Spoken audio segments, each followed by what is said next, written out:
ಹಿಂದಿ ವಿಚಾರವಾಗಿ ಮತ್ತೊಂದಿಷ್ಟು ಬಿಜೆಪಿ ನಾಯಕರು ಟೀಕೆ ಮಾಡ್ತಿದ್ದಾರೆ. ಅಂದ್ರೆ ಯಡಿಯೂರಪ್ಪನವರು ಕೂಡ ಟೀಕೆ ಮಾಡಿದ್ದಾರೆ. ಮಕ್ಕಳ ಬದುಕಿಗೆ ಕಲ್ಲು ಹಾಕ್ದಂಗ ಆಗಿದೆ. ನಾವೇನು ನಮ್ಮ ಸರ್ಕಾರ ಬಂದಂತಹ ಸಂದರ್ಭದಲ್ಲಿ ದ್ವಿಭಾಷಾ ಸೂತ್ರವನ್ನ ಮತ್ತೆ ತರ್ತೇವೆ. ಇದನ್ನ ಅಂದ್ರೆ ಹಿಂದಿ ಪರೀಕ್ಷೆದು ಮಹತ್ವ ಇರುತ್ತೋ ಅದಕ್ಕೆ ಅಷ್ಟೇ ಮಹತ್ವವನ್ನ ಕೊಡ್ತೇವೆ ಅನ್ನುವಂತ ಬಿಜೆಪಿ ನಾಯಕರು ಮಾತಾಡ್ತಾರೆ. ಅವರು CBSE ICSE ಓದಿದಾರಂತ, ನೋಡಿದಾರಂತ ರೂಲ್ಸ್, ಆ ಕಾನೂನು ಇದೆಯಂತ, ಅದು ಯಡಿಯೂರಪ್ಪರಿಗೆ ಗೊತ್ತಂತ. ಹಿರಿಯರು ರೆಸ್ಪೆಕ್ಟ್ ಕೊಡ್ತೀವಿ, ರಾಜ್ಯವನ್ನು ಆಳ್ದವರು. ಇಷ್ಟು ದಿವಸಕ್ಕೆ ಕನ್ನಡಿಗರಿಗೆ ಮೋಸ ಮಾಡಿದವ್ರೆ ಅವರು. ಸೊ ನಾನು ಅದನ್ನ ಟೀಕಾ ಟಿಪ್ಪಣಿ ಮಾಡೋದಕ್ಕೆ ಹೋಗೋದಿಲ್ಲ.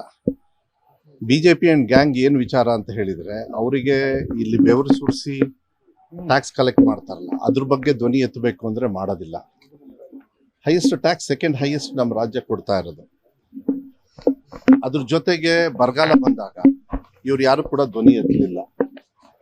ಧ್ವನಿ ಎತ್ತಿದ್ರೆ ಯಾರಾದ್ರು ಕೊನೆಗೆ ಸುಪ್ರೀಂ ಕೋರ್ಟಿಗೆ ಹೋಗಿ ತಗೊಂಡು CBSE ಯಾವ್ದು ಸೆಂಟ್ರಲ್ ಗೌರ್ಮೆಂಟ್ ಅಲ್ವಂತ ರೂಲ್ಸು, ಏನ್ ನಾವು ಮಾಡಿರೋದ ರೂಲ್ಸು. ಹೈಯೆಸ್ಟ್ ಎಲ್ಲ ಕಡೆನೂ ಕೂಡ ದ್ವಿಭಾಷಾ ಇದೆ. ಬಟ್ ನಾವು ನಮ್ಮ ರಾಜ್ಯದಲ್ಲಿ, ನಾನು ಮಾಧ್ಯಮದಲ್ಲಿ ಒಂದು ಮಾತನ್ನ ಹೇಳಲಿಕ್ಕೆ ಇಷ್ಟಪಡ್ತೀನಿ ನೋಡಿ, BJP ಅವ್ರಿಗೆ ಉತ್ತರ ಕೊಡೋದಕ್ಕೆ ಇಲ್ಲಿಲ್ಲ. BJP ಅವ್ರು ಇಷ್ಟು ಹೊಲ್ಸ್ ಮಾಡಿರೋದ್ರಿಂದಾನೆ ಅವರ ವಿರೋಧ ಪಕ್ಷದಲ್ಲಿ ಕುತ್ಕೊಂಡವ್ರು. ವಿರೋಧ ಪಕ್ಷದಲ್ಲಿ ಕುತ್ಕೊಂಡಿರೋ ಅಶೋಕ್ ಅವ್ರ ಕನ್ನಡ ನೋಡಿದ್ದೀರಾ ನೀವು? ನಮ್ಮ ಎಂಥದ್ದು ಶೋಭಾ ಕಾರಂಜ್ಲೆ ಭಾಳ ಒಳ್ಳೆ ಕಾಮೆಂಟ್ ಮಾಡಿದ್ದಾರೆ. ಏನಂತ, ಇವರಿಗೆ ಬುದ್ಧಿನೇ ಇಲ್ಲ ಏನೋ, ಎಂಥದ್ದು ಶಿಕ್ಷಣ ಸಚಿವರೇ ಶಿಕ್ಷಣನೇ ಇಲ್ಲ ಅಂತ ಹೇಳಿ. ಅವ್ರು ಹಿಂದಿ ಕೇಳಿದ್ದೀರಾ ನೀವು? ಅವ್ರು ಹೋಗಿ ಡೆಲ್ಲಿಗೆ ಹೋಗಿ ಹಿಂದಿ ಮಾತಾಡಿದಾರಲ್ಲ, ಎಷ್ಟೋ ಜನರು ಕಾಮೆಂಟ್ ಮಾಡಿದ್ದಾರೆ ಸೋಷಿಯಲ್ ಮೀಡಿಯಾದಲ್ಲಿ. ಮೋಸ್ಟ್ಲಿ ಮಧುರ್ ಇವ್ರು ಮಾತಾಡಿರೋದು ನೋಡೇ ಚೇಂಜ್ ಮಾಡಿರ್ಬೇಕಂತ. ಅದಕ್ಕಂತೂ ಚೇಂಜ್ ಮಾಡಿಲ್ಲ ನಾನು. ಮಕ್ಕಳ ಭವಿಷ್ಯಕ್ಕೋಸ್ಕರ ಒತ್ತಡ ಎಕ್ಸಾಮ್ದು ಇರ್ತದೆ. ನಾನು 35 to 33 ಮಾಡಿದಾಗ ನಾನು ಯಾಕೆ ಅಂತೇಳಿ ಹೇಳಿದೆ ತಮಗೆಲ್ಲರಿಗೂ ಕೂಡ. ಇದೆಲ್ಲದೂ ಕೂಡ ತುಂಬ ವರ್ಷದಿಂದ. ಆಮೇಲೆ ಕುವೆಂಪು ಅವರು ಕೂಡ ಮಾತೆತ್ತಿದ್ರು ಒಂದ್ಸತಿ. ಅದನ್ನು ಕ್ರಮೇಣ ವ್ಯವಸ್ಥೆ ಬೇರೆ ಬೇರೆಯವರು ಇದ್ದರು. ನಮ್ಮ ಸರ್ಕಾರನೂ ಇತ್ತು, JDS ಇತ್ತು, BJP ಇತ್ತು, ಕೋಲಿಷನ್ ಗೌರ್ಮೆಂಟ್ಸ್ ಇತ್ತು, ಎಲ್ಲ ನಾವೆಲ್ಲ ನೋಡ್ಕೊಂಡು ಬಂದಾಗ ಸಾಕಷ್ಟು ಜನರು ಗ್ರಾಮೀಣ ಭಾಗದಲ್ಲಿ ವಿಶೇಷವಾಗಿ ಇವತ್ತು ಥರ್ಡ್ ಲ್ಯಾಂಗ್ವೇಜ್ ಹೇರಿಕೆಯನ್ನು ಎಲ್ಲದು ಏನಾಗಿದೆ, ಇವರಿಗೆ ಹಿಂದಿ ಅಂತ ಹೇಳಿ ಪ್ರಮೋಟ್ ಮಾಡ್ತಾರೆ. ಅಲ್ಲಿ ನರೇಂದ್ರ ಮೋದಿ ಅವ್ರನ್ನ ಖುಷಿ ಪಡಿಸೋದಕ್ಕೆ, ಓಲೈಸೋದಕ್ಕೆ. ಅದಲ್ಲ, ಎಲ್ಲ ಲ್ಯಾಂಗ್ವೇಜ್ ಇದೆ. ಕೆಲವು ಕಡೆ ಕನ್ನಡನೇ ಇದೆ ಥರ್ಡ್ ಲ್ಯಾಂಗ್ವೇಜ್, ಅದು ಕೂಡ ಇದೆ. ಅದಕ್ಕೂ ಕೂಡ ನಾವು ಏನು ರೂಪರೇಖೆ ಮಾಡ್ತೀವಿ ಅದನ್ನು ಕೂಡ ನಾವು ಮುಂದೆ ತಗೊಳ್ಬೇಕು. ಆಮೇಲೆ ಈ 2016ರಲ್ಲಿ ಈ 2 ಲ್ಯಾಂಗ್ವೇಜ್ ಇದು ಬರ್ಬೇಕಂತ ಹೇಳಿದೆ. We all have to get ready. ಹಂಗಂದ ತಕ್ಷಣ ನಮ್ಮ ಕನ್ನಡಿಗರೇ, ನಾನು ಅವತ್ತು ಮಾಧ್ಯಮದಲ್ಲೂ ಕೂಡ ನಾನು ನಿಮಗೆಲ್ಲ ಹೇಳಿದೆ, ನಮ್ಮ ಕನ್ನಡಿಗರು ಹೊಟ್ಟೆಪಾಡಿಗೆ ಹಿಂದಿಯನ್ನ ಕಲಿಕೆಯಾಗಿ ಬೋಧನೆ ಮಾಡ್ತಾ ಇದ್ದಾರೆ. ಅವ್ರಿಗೆ ಯಾವುದೇ ಥರದ ತೊಂದರೆ ಆಗಬಾರ್ದು, ಒತ್ತಡ ಇರಬಾರ್ದು, ಗ್ರೇಡಿಂಗ್ ಇರ್ತದೆ ಅನ್ನೋದು ಒಂದು ಬಿಟ್ರೆ ಯಾವುದೇ ಭಾಷೆ ವಿರುದ್ಧ ಅಲ್ವೇ ಅಲ್ಲ. ಹಂಗಾರೆ ಕನ್ನಡನ ಕಲಿಬಾರ್ದು ಅಂತ ಹೇಳಿ ಇವರೆಲ್ಲ ಹೇಳ್ತಾರಂತ. ಆ ಪ್ರಶ್ನೆ ಹಾಕ್ಬೋದಾ ಇವರಿಗೆ? ಹಾಕ್ಲ ನಾನು.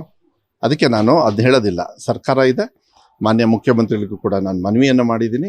ಮುಖ್ಯಮಂತ್ರಿಗಳು ಅದನ್ನು ಕರೆಕ್ಟಾಗಿ ಹೇಳಿದ್ದಾರೆ. ಇದು ಒಳ್ಳೇದಿದು, ಯಾಕೆಂದರೆ ಗ್ರೇಡಿಂಗ್ ಸಿಸ್ಟಮ್ ಮಾಡಿದ್ರೆ ಕಲ್ತಂಗೂ ಆಗುತ್ತೆ, ಶಿಕ್ಷಣದಲ್ಲಿ ಒತ್ತಡ ಬರೋದಿಲ್ಲ ಅಂತ. ಯಾರೋ ಟೀಕಾ ಟಿಪ್ಪಣಿ ಮಾಡ್ತಾರೆ ಅಂತ ಹೇಳಿ ನಾವು ಉತ್ತರ ಕೊಡೋದಕ್ಕೆ ಹೋಗೋದಿಲ್ಲ. ಅದರ ಅವಶ್ಯಕತೆ ನನಗಿಲ್ಲ. ಕನ್ನಡದ ಮೇಲಿನ ಪ್ರೀತಿ ಎಲ್ಲ ಇದು ರಾಜಕಾರಣ ಮಾಡ್ತಾ ಇರೋದು, ಅದಕ್ಕೆ ಈ ನಿರ್ಧಾರ ಅನ್ನುವಂಥದ್ದು. ಹಂಗಾದ್ರೆ ಕುವೆಂಪು ಅವರಿಗೆ ಕನ್ನಡನ ದ್ವೇಷ ಮಾಡಿದ್ರಂತ? ಅವ್ರು ಕೇಳ್ಕೊಂಡಿದ್ರಲ್ಲ, ಕುವೆಂಪು ಅವರು ದ್ವೇಷ ಮಾಡಿದ್ರಂತ. ಆಮೇಲೆ ಕನ್ನಡ ಪರಿಸರ, ಈಗ ಕನ್ನಡ ಸಂಘಟನೆಯವರು ಈಗೆಲ್ಲ ಹೋರಾಟ ಮಾಡ್ತಾ ಇದ್ದಾರಲ್ಲ, ಅವ್ರ ಎದುರುಗಡೆ ಬಂದು ಮಾತಾಡಕ್ಕೆ ಹೇಳಿ. ಆಮೇಲೆ ಅವ್ರೇನಂದ್ರು, ಒತ್ತಡಕ್ಕೆ ಅಂತ ಹೇಳಿ. ಒತ್ತಡ ಅಲ್ಲ ಇದು.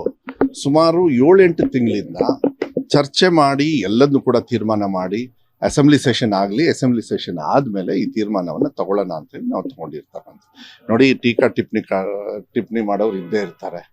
ಬಹು ಸಂಖ್ಯಾತರು ಕನ್ನಡಿಗರು ಕೂಡ ಇವತ್ತು ಅದನ್ನು ಒತ್ತಡವನ್ನು ನಮ್ಮ ಮಕ್ಕಳಿಗೆ, ಬಡವರಿಗೆ, ಇದು ಭಾಳ ಬಡವರಿಗೆ, ಪ್ರೈವೇಟ್ ಆರ್ಗನೈಸೇಷನ್ಸ್ ಒಬ್ಬ ಅಧ್ಯಕ್ಷ ಭಾಳ ಹಗುರವಾಗಿ ಮಾತಾಡಿದ್ದಾರೆ. ಅವ್ರನ್ನ ಎಲ್ಲಿ ನೋಡ್ಕೋಬೇಕು ಅಲ್ಲಿ ನೋಡ್ತೀವಿ, ಅದೇನು ತೊಂದರೆ ಏನಿಲ್ಲ. ಯಾಕೆಂದರೆ ಅಷ್ಟು ಹಗುರವಾಗಿ ಮಾತಾಡಿದ್ದಾರೆ ಅಂತ ಹೇಳಿದರೆ ಆ ವಿಚಾರದೊಳಗೆ, ಯಾಕೆಂದರೆ ಅದೊಂದು ಅಭ್ಯಾಸ ಇದೆ ಅವರಿಗೆ ಮುಂಚೆನೂ ಕೂಡ. ನಾನು ಅಂಥವ್ರಿಗೆಲ್ಲ ಉತ್ತರ ಕೊಟ್ಟ ಅಭ್ಯಾಸ ಇಲ್ಲ. ಬಟ್ ಕಾನೂನಿದೆ, ಕಾನೂನ ಯಾವ ರೀತಿ ತರಬೇಕು ಅನ್ನೋದು ಗೊತ್ತಿದೆ. ಅದನ್ನು ನಾವು ಮಾಡ್ತಾ ಇದ್ದೀವಿ. ಇದನ್ನು ಯಾವುದೇ ರಾಜಕಾರಣ ಅಲ್ಲ. ನಮ್ಮ ಕನ್ನಡ ಮಕ್ಕಳಿಗೆ, ಕನ್ನಡ ರಾಜ್ಯದ ಮಕ್ಕಳಿಗೆ ಯಾವುದೇ ಥರದ ಒತ್ತಡ ಆಗಬಾರ್ದು ಅಂತ ನಿಟ್ಟಿನ ಮೇಲೆ ನಾವು ಇದನ್ನು ಮಾಡ್ತಾ ಇದ್ದೀವಿ. ಎಲ್ಲ ನಾ ಹೇಳ್ತಾ ಇರೋದು ಕೊಂಕಣಿ ಸಮಸ್ಯೆ. ಈಗ ಒಂದು ನಿಮಿಷ, ಹಿಂದಿ ತೆಗೆದ್ರಂತ ಇವ್ರು ಹೇಳೋದು ನೋಡಿದ್ರೆ ಯಡಿಯೂರಪ್ಪರದು ನೋಡಿದೆ ಹಿಂದಿನ ತೆಗೆದೇ ಬಿಡೋದು ಅಂತ ಹೇಳಿ ಫಸ್ಟ್ ಅವ್ರು ಓದ್ಕೊಳಕ್ ಹೇಳಿ ಈ ರಾಜ್ಯವನ್ನ ಆಳ್ದವ್ರು ಅವರು ಮುಖ್ಯಮಂತ್ರಿಗಳಾಗಿ ನಾನು ಏನ್ ಸ್ಟೇಟ್ಮೆಂಟ್ ಕೊಟ್ಟಿದ್ದೀನಿ ಅನ್ನೋದನ್ನ ನೋಡಿ ಆಮೇಲೆ ಫುಲ್ ಹೇಳಿದ್ದೀನಿ ಅಂತ ನಂಗೆ ಗೊತ್ತು ರಿಪರ್ಕಷನ್ಸ್ ಏನಾಗುತ್ತೆ ಎಲ್ಲದೂ ಕೂಡ ನಾನು ಉತ್ತರ ಕೊಟ್ಬಿಟ್ಟಿದ್ದೀನಿ. ಅದಕ್ಕೆ ಯಾವುದೇ ತರದ ಯಾರ್ಯಾರು ಕೆಲಸ ಮಾಡ್ತಾ ಇದ್ದಾರೆ ಅವ್ರಿಗೆ ಯಾರು ಕೂಡ ತೊಂದರೆ ಆಗದೆ ಇರ್ತಕ್ಕಂಥ ರೀತಿಯಲ್ಲಿ ನಾವು ಕಾನೂನನ್ನ ತರೋದು. ಯಾವತ್ತೂ ಕಾನೂನು ತರಬೇಕಾದ್ರೆ ಯಾರನ್ನೂ ಹಾಳು ಮಾಡೋದಕ್ಕಲ್ಲ. ಇದ್ರಲ್ಲಿ ಭಾಷೆ ಹಾಳಾಗ್ಬಿಡ್ತಾ? ಭಾಷೆ ಏನು ಹಾಳು ಮಾಡಿಲ್ಲಲ್ಲ. ಹಂಗೆ ನೋಡಿದ್ರೆ ದ್ವಿಭಾಷೆ ತಂದು ಮುಗಿಸ್ಬಿಡ್ಬೇಕಾಗಿತ್ತು. ನಾನು ಹಂಗೆ ಮಾಡಲಿಲ್ಲ. ಯಾಕೆ ನಮ್ಮ ಸಿಸ್ಟಮಲ್ಲಿ ಆ ಥರ ಏನಾದ್ರು ಮಾಡೋದಾದ್ರೆ ಅದಕ್ಕೆ ಬಹಳ ದೊಡ್ಡ ಮಟ್ಟದಲ್ಲಿ ಅದನ್ನ ನಾವು ಏನು ಚರ್ಚೆ ಮಾಡಬೇಕಾಗತ್ತೆ, ವಿಚಾರಗಳನ್ನು ತಗೊಳ್ಬೇಕಾಗತ್ತೆ, ಆಮೇಲೆ ನಾವು ಮಾಡಬೇಕಾಗುತ್ತೆ. ಸರ್ಕಾರ ಬಂದಾಗ ಇದನ್ನ ತೆಗ್ದಾಕ್ತಾರಂತೆ. ಅಲ್ಲ, ಧೈರ್ಯ ಇದ್ರೆ ಅದನ್ನ ಹೇಳಿ, ಇವಾಗ್ಲೇ ಹೇಳ್ರಿ. ತೆಗ್ದಾಕ್ತಾರೆ ಅಂತ ಇವಾಗ ಹೇಳ್ಬೇಕು, ಇವಾಗ ಅವ್ರು ಬಾಯ್ ಬಿಟ್ಟು. ಅದ್ರ ಜೊತೆಗೆ ಅಲ್ಲ ಹೇಳಿ, ಅವ್ರು ಜೋರಾಗಿ ಹೇಳ್ಬೇಕು. ಯಡಿಯೂರಪ್ಪರು ಹೇಳ್ಬೇಕು, ಎಲ್ಲರೂ ಹೇಳ್ಬೇಕು. ಬಂದ್ರೆ ಇದನ್ನ ತೆಗ್ದಾಕ್ತೀವಿ ಅಂತ ಒಂದು ಹೇಳ್ಬೇಕು. ಹಿಂದಿ ಭಾಷೆನ ನ್ಯಾಷನಲ್ ಲ್ಯಾಂಗ್ವೇಜ್ ಮಾಡ್ತೀನಿ ಅಂತ ಧೈರ್ಯವಾಗಿ ಹೇಳ್ಬೇಕು. ಅವ್ರಿಗೆ ಏನಾದ್ರು ಬಿಜೆಪಿ ಅವ್ರಿಗೆ ನಾನು ಚಾಲೆಂಜ್ ಮಾಡ್ತೀನಿ. ಈಗ ನರೇಂದ್ರ ಮೋದಿ ಅವರು ಇದಾರಲ್ಲ, ಮಾಡಕ್ ಹೇಳಿ. ನಮ್ಮ ದೇಶ ಫಸ್ಟ್ ಹಿಸ್ಟ್ರಿ ಅರ್ಥ ಮಾಡ್ಕೊಳಕ್ ಹೇಳಿ. ಯಾಕೆಂದ್ರೆ ಇವರೆಲ್ಲ ಹಿಟ್ಲರ್ ಸಂಸ್ಕೃತಿ ಇವ್ರದ್ದು. ಅವ್ರಿಗೆ ಗೊತ್ತೇ ಇಲ್ಲ. ಅವರಿಗೆ ಅವ್ರ ಉಡುಪು, ಅವ್ರ ಸಲ್ಯೂಟ್ ಹೊಡಿಯೋದು ಇದನ್ನೆಲ್ಲ ನೋಡಿದೀರ, ಎಲ್ಲಿಂದ ಬರುತ್ತೆ ಅವ್ರದ್ದು ಪರಂಪರೆ? ಸ್ವಲ್ಪ ಅವ್ರಿಗೆಲ್ಲ ಗೊತ್ತಿಲ್ಲ. ಅವ್ರು ಇನ್ನೂ ಅದೇ ಜ್ಞಾನದಲ್ಲಿದ್ದಾರೆ. ಇವರೆಲ್ಲ ಏನಾಗಿದೆ, ಬೇಸಿಕಲಿ ಬಿಜೆಪಿ ಅವರು ಯಾರು ಇವ್ರ ಸ್ವಂತ ಶಕ್ತಿ ಮೇಲೆ ಗೆದ್ದವರಲ್ಲ. ನರೇಂದ್ರ ಮೋದಿ ಅವ್ರ ಹೆಸರಲ್ಲಿ ಹೆಂಗೋ ಲಕ್ಕಾಗಿ ಗೆದ್ದು ಬಿಟ್ಟಿದ್ದಾರೆ. ಗೆದ್ದ ತಕ್ಷಣ ಯಾರಿಗೆ ಸಲ್ಯೂಟ್ ಹೊಡಿಬೇಕು? ಅವ್ರಿಗೆ ಹೊಡಿಬೇಕಲ್ಲ, ಇನ್ಯಾರಿಗೆ ಹೊಡಿತಾರೆ? ಇದೆಲ್ಲ ಸಲ್ಯೂಟ್ ಹೊಡೆಯೋ ಸಂಸ್ಕೃತಿ, ಕನ್ನಡ ಪ್ರೀತಿಗಲ್ಲ. ಈಗಲೂ ಕೂಡ ನಾನು ಹೇಳ್ತೀನಿ, ಈ ದೇಶ ಫೆಡರಲ್ ಸಿಸ್ಟಮ್ ಅಲ್ಲಿ ಭಾಷಾ ಪ್ರಾಂತ್ಯದ ಮೇಲೆ ನಾವೆಲ್ಲರೂ ಕೂಡ ಡಿವಿಷನ್ ಆಲ್ಗೆ ಅಂಬೇಡ್ಕರ್ ಅವರು ಕೂಡ ಒಟ್ಟಿಗಿರ್ರಿ ಅಂತ ಹೇಳಿ ಮಾಡಿದ್ದಾರೆ. ಆ ಕೆಲಸ ನಾನು ಮಾಡಿದ್ವಿ. ಅದನ್ನ ಯಾವುದು ಕೂಡ ಹಿಂದಿ ಆಗಲಿ, ತಮಿಳ್ನಾಡು ಮತ್ತೆ ವೆಸ್ಟ್ ಬೆಂಗಾಲ್ ಮತ್ತೆ ಕೆಲವು ಕಡೆಗೆಲ್ಲ ಎರಡು ದ್ವಿಭಾಷಾ ಇರೋದು. ನಾನು ಅದಕ್ಕೆ ಹೋಲಿಕೆ ಮಾಡೋಕ್ಕಲ್ಲ. ನಮ್ಮ ರಾಜ್ಯದ ನಮ್ಮ ಪದ್ಧತಿ ಇರ್ತದೆ, ನಾವು ಮಾಡ್ಕೊಂಡು ಹೋಗ್ತೀವಿ. ಅದನ್ನು ದ್ವೇಷ ಮಾಡ್ತಕ್ಕಂಥದ್ದು. ನಿಮ್ಮ ಸರ್ಕಾರದವ್ರು ಅಲ್ಲಿ ಮಾಡಿಲ್ಲ, ಇಲ್ಲಿ ಮಾಡಿ. ನಮ್ಮ ಸರ್ಕಾರ ಕರ್ನಾಟಕದಲ್ಲಿದೆ. ಕರ್ನಾಟಕ ಸರ್ಕಾರ ಈ ತೀರ್ಮಾನ ತಗೊಳ್ಳೋದು. ಅದನ್ನ ಅರ್ಥ ಮಾಡ್ಕೊಳ್ಬೇಕಾಗತ್ತೆ. ಆಮೇಲೆ I am very happy that Kannada ಹೋರಾಟಗಾರರು ತುಂಬಾ ವರ್ಷದಿಂದ ಇದನ್ನ ಬೇಡ್ಕೊಂಡು ಪಾಪ ಎಲ್ಲ ಥರದ ನಾವು ಪಾಪ ಏನಾಗ್ತದೆ ಅವ್ರ ಬೇಡಿಕೆಗಳನ್ನ ಅವರಿಗೆ ಗೌರವನ ಕೊಡ್ತಕ್ಕಂಥದ್ದು, ಮಕ್ಕಳಿಗೂ ತೊಂದರೆ ಆಗದೆ ಇರತಕ್ಕಂಥ ರೀತಿಯಲ್ಲಿ ನಾವು ಮಾಡ್ತೀವಿ. ಇದು ಹಿಂದಿ ಅಂತ ತಗೊಂಡು ಹೋಗೋದೈತಲ್ಲ, ಅದು ಮೋಸ್ಟ್ಲಿ ನರೇಂದ್ರ ಮೋದಿಗೆ ಮಾತ್ರ ಖುಷಿ ಪಡಿಸೋದಕ್ಕೆ. ಅವರು ತಮಿಳು ಓದ್ತಾ ಇದ್ದಾರೆ, ಯಾರಿಗೆ ಖುಷಿ ಪಡಿಸ್ತಾರಂತೆ? ಅವ್ರ ಪಾರ್ಟ್ನರ್ AIADMK ಮಾಡ್ತಾರಂತ. ತೆಲುಗು ಇದ್ದಾವೆ, ಚಂದ್ರಬಾಬು ನಾಯ್ಡು ಅವ್ರಿಗೆ ಮಾಡ್ತಾರಂತ. ನನಗೆ ಗೊತ್ತಿರೋ ಪ್ರಕಾರ ಮರಾಠಿ ಇದೆ.